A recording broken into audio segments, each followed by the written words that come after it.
Où elle est? Quoi? Où elle est? Un peu plus tôt, il se trouvait avec ses 2 filles dans un centre commercial. Mais quelques instants plus tard, sa fille Mehdi avait disparu sans laisser de traces. C'est le vélo qu'elle a pris? Oui, je crois. Putain, c'est pas vrai.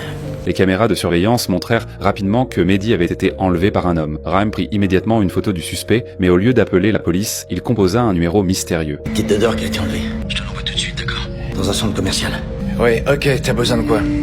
Tu crois que tu peux avoir la liste de tous les délinquants sexuels autour de Markville? Il reçut une liste de criminels récidivistes actifs dans la région. Pendant que son frère cherchait des indices, Rahm se rendit chez un criminel connu, mais celui-ci affirma ne rien savoir. Malgré les menaces, il jura qu'il n'avait jamais vu cet homme. C'est qui ce gars? C'est Je qui? sais pas, je sais pas, je l'ai jamais vu, je vous jure, je suis désolé, je sais pas.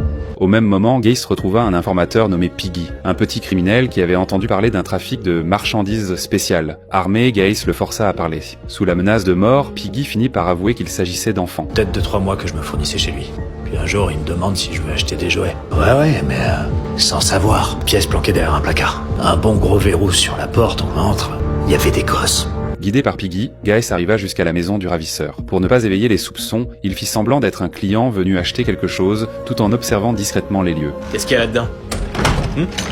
Des éviers? C'était un plaisir de faire affaire avec vous.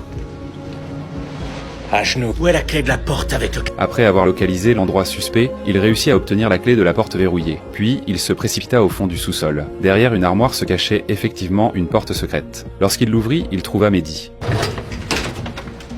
Mehdi? Après avoir mis la fillette en sécurité dans la voiture, il enferma les ravisseurs dans la pièce secrète. Pendant ce temps, Rav cherchait désespérément des traces de Mehdi. Alors qu'il était sur le point d'abandonner, il reçut un message crucial de Geiss. Sans hésiter, Rav se précipita vers la maison. Désormais, les ravisseurs allaient payer pour tout ce qu'il avait fait.